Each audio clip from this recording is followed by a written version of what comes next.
ಕಲ್ಸುವಾಗ trekking ಮಾಡ್ತಿದ್ದೀವಿ. ಸುಮ್ಮನಿರಲ್ಲ, ಎದ್ರಕೊಂಡ್ಬಿಡ್ರಿ, ಏನ್ ಮಾಡಲ್ಲ ಏನು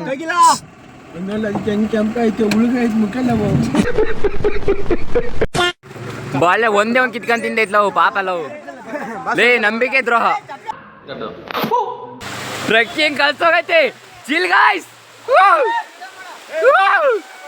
ಆ ಜಿಂಗ ಲಕ ಲಕ ಲಕ ಎಲ್ಲ ಏನ್ ಮಾಡ್ತಿದ್ದೀರಾ? ಬರ್ರ ಬರ್ರ ಬರ್ರ ಬರ್ರ. ರೀಚ್ ಆಗಿದ್ದೀವಿ ಧರ್ಮಸ್ಥಳ. ಮಳೆಯಲ್ಲಿ ನೆಂದಿ ಇಲ್ಲ ವಾಂತಿ ಗಿಂತೆಲ್ಲ ಮಾಡಿ ಕಂಪ್ಲೀಟ್ಲಿ ರೀಚ್ ಆಗಿದ್ದೀವಿ. ರೂಮ್ ಮಾಡಕ್ಕೆ ಬಂದಿದ್ದೀವಿ. ಗಾಡಿಯಲ್ಲಿ ಲೋಡ್ ಇಳಿಸ್ತಾ ಇದ್ದೀವಿ. ಬ್ಯಾಕ್ ಕೊಡ್ರ ನಂದು. ರೂಮ್ ಹುಡುಕ್ತಾ ಇದ್ದೀವಿ. ಎಂತಕ್ಕೆ ಅಲ್ಲೆಲ್ಲ ಕಂದಲೆ ಏನೋ ಏನೋ ಏನೋ ಏನ್ ಸ್ಮಾರ್ಟ್ ಆಗಿದೆಯಲ್ಲಿ. ಆಫ್ರಿಕಾದಿಂದ ನಡ್ಕೊಂಡೇ ಬಂದ್ಬಿಟ್ಟಿಯೇನೋ. ಇಷ್ಟು ಹೇಳಕ್ ಇಷ್ಟಪಡ್ತೀನಿ. ಓಕೆ ಫ್ರೆಂಡ್, ಬಾಯ್.